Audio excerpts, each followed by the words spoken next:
What's happening, guys? It's your boy Uncle P. Well, guys, today we're speaking about Orania. Orania seems to be the topic of question when it comes to our fellow brothers from the other side. They seem to be bringing Orania quite up a bit because they feel like South Africans are scared of white people and they can't deal with them. So I felt like, it's time for us to educate them about Orania and what Orania is all about. Now, first of all, Orania was established in 1991, okay, right before the segregation of South Africa became a united democracy. Now, the intention for Orania was not for white people to move themselves away from black people. It was to preserve their culture. Because at that moment, everybody was now being told that, you know what, blacks, whites, everybody is allowed to live where they need to live and do what they need to do in this country freely.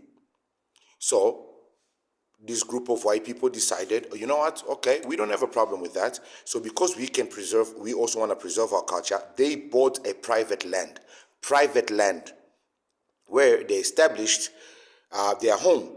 Just like if you go to KwaZulu-Natal, the Zulus have established the Xhosas in East, whether you go to Eastern Cape, you go to Limpopo, every culture has their own place here in South Africa, which they call home. So the Afrikaners just wanted to create a place where they can call home for Afrikaners. Now, there's this illusion that they don't use the same currency as South Africa, which is the rand. Yes, they do. They use the rand. Now, the currency that they are using there, it's equivalent to like using Bitcoin. It's basically a token that they use to trade amongst themselves, but the value is carried by the rand. So creating their own banks and all those things there is basically to just preserve their culture and give themselves the value that they're looking for. As a black person, am I allowed to go to Orania? Yes. They've got a vetting process if you want to stay in Orania.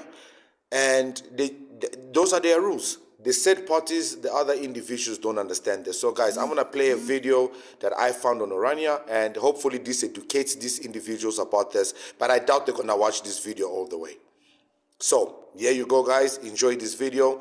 This video explains exactly what Orania is about and everything else. And if you guys have any questions and still want to argue about Orania, you can put it in the comments. But in the end of the day, Orania is South Africa, is part of South Africa, and it's a privately owned land. And the nice thing about South Africa, once you purchase land and you privately own it, you can do what you want as long as you follow the laws in that country. Oranians or white Afrikaners that live in Orania are not breaking any laws, they're not causing anything, and they're not causing any crimes. They're not bothering anybody, and that's the reason why they are left alone.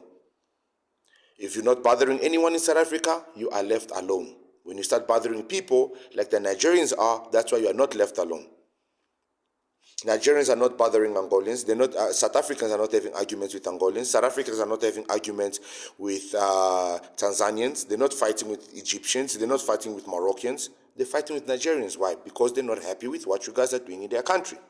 And you guys keep saying, in order for anyone to trend, in order for any YouTuber or podcaster to trend, they gotta speak about Nigeria. Then you guys stop doing stop doing what you're doing so that you don't have to trend. You guys are so happy with your shitty behavior and your shitty lifestyles that you just want people to just keep quiet about it. You don't want to be held accountable for your behaviors. I've got a lot of content that's going to be coming out lately to expose the lifestyles that Nigerians have all around the world, because clearly being silent about this just makes these people think that they can continue to do it. I mean, we've all been to their live streams. We see what they are busy saying and how they don't care, how they're destroying people's lives. All they care about is obtaining wealth for themselves. Well, guys, I'm your boy Uncle P. Here's the Oranian video. I hope you guys enjoy watching it and get educated by it.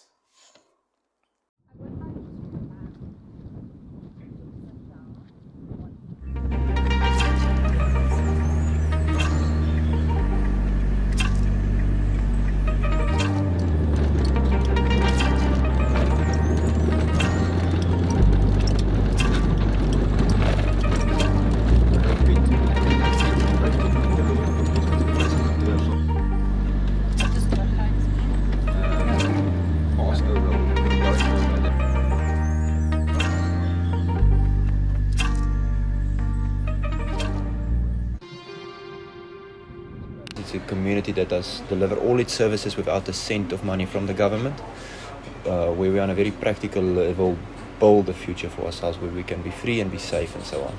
On an idea level, Orania is to say Afrikaners of Orania believe freedom, by definition, is where you are not being ruled over and you do not rule over other people.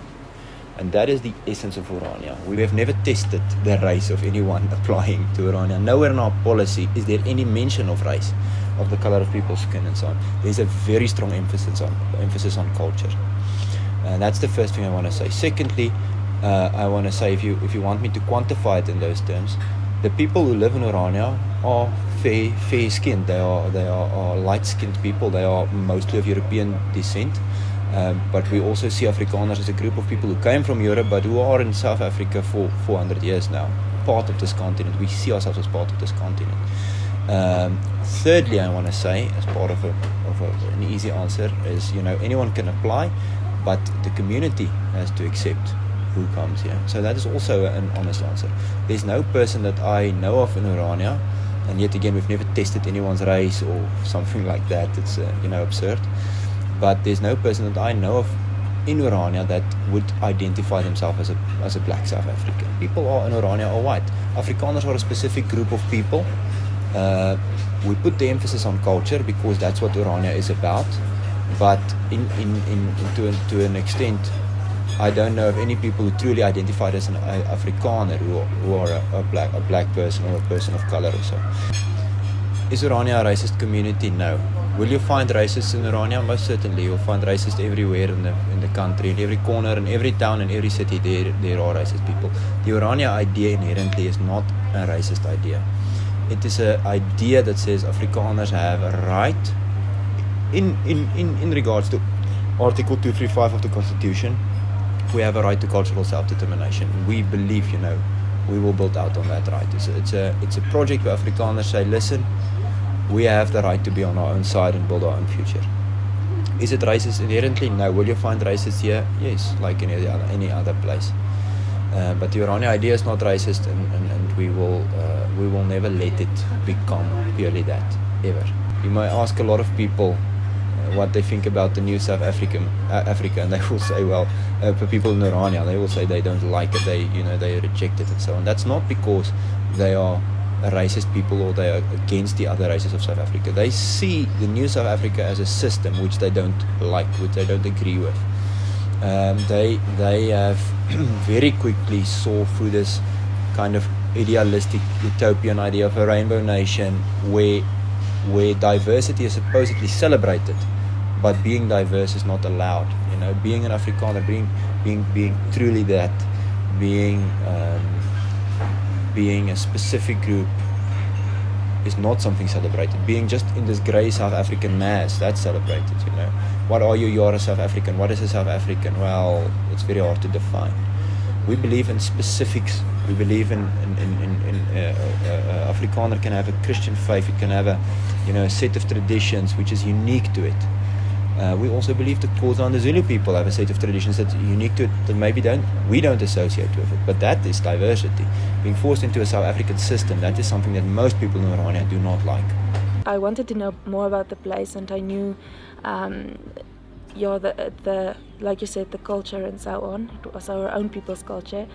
Growing up in Carletonville, it's a mining town, but it's becoming a, what can you call it? I don't know. There's not a lot of our own people there, and it's becoming like a ghost town actually, because the mines are running out and there's not a lot of work opportunities. So I didn't have a lot of my own people to be around, in my own culture and so on. So to just have the opportunity here, that is also affected. Do you ever miss that kind of diversity of living somewhere else? No, not so much. No, I think, well, maybe Carletonville is not a great example of diversity and so on. I think there was no really a community where we interacted with each other. I don't know if it's just Carletonville or so on. Maybe another town is different, but no. Here I experience it's enough for me what I experience here.